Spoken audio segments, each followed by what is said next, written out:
Haleluya, haleluya. Sabda Allah itu hidup dan kuat. Sabda itu menguji segala pikiran dan maksud hati.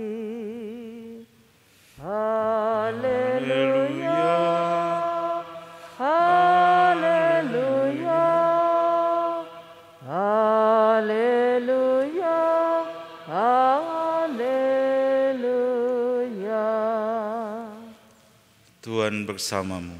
Dan bersama rohmu. Inilah Injil suci menurut Markus. Dimuliakanlah Tuhan.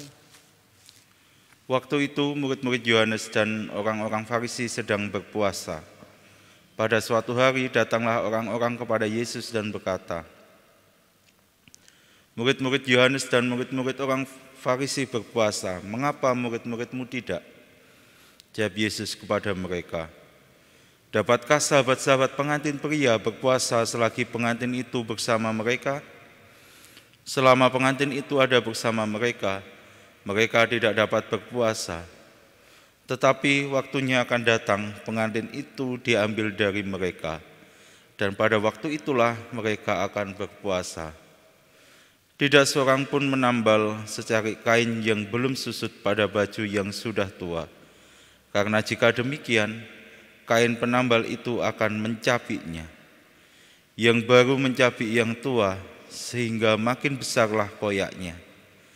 Demikian juga tak seorang pun mengisikan anggur baru ke dalam kantong kulit yang sudah tua, karena jika demikian anggur tersebut akan mengoyakkan kantong itu, sehingga baik anggur maupun kantongnya akan terbuang. Jadi anggur baru hendaknya disimpan dalam kantong yang baru pula." Demikianlah sabda Tuhan. Terpujilah Kristus.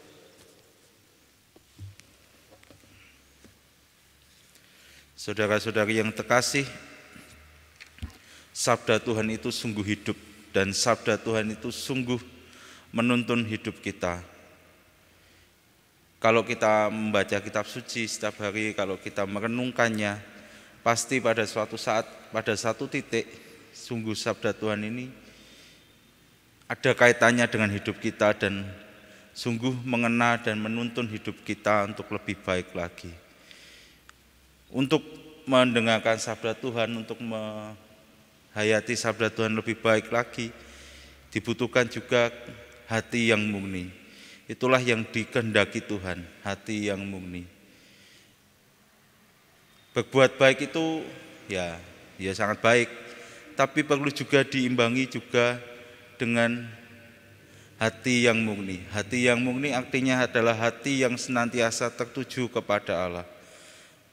Dan percuma kita berbuat baik, tapi hati kita jauh dari Allah.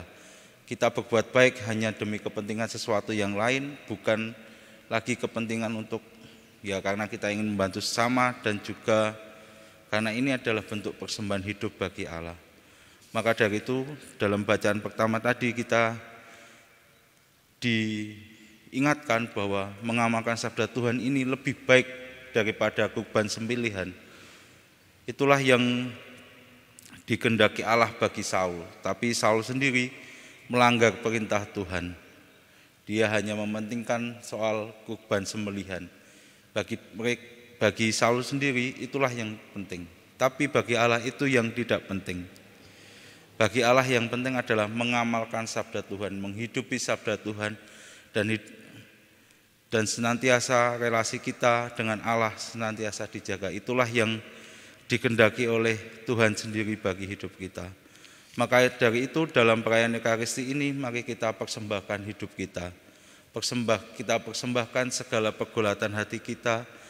Kita persembahkan pula segala isi hati kita kepada Tuhan dalam kurban roti dan anggur, supaya Tuhan sendiri yang mengubahnya, Tuhan sendiri yang mengubah hidup kita sehingga hidup kita menjadi berkat dan hidup kita senantiasa diperbarui oleh Allah sendiri. Maka dari itu mari kita juga semakin memurnikan hati kita, sehingga hidup kita pun juga semakin hari semakin terarah pada Allah sendiri. Berkat Tuhan menyertai kita sekalian.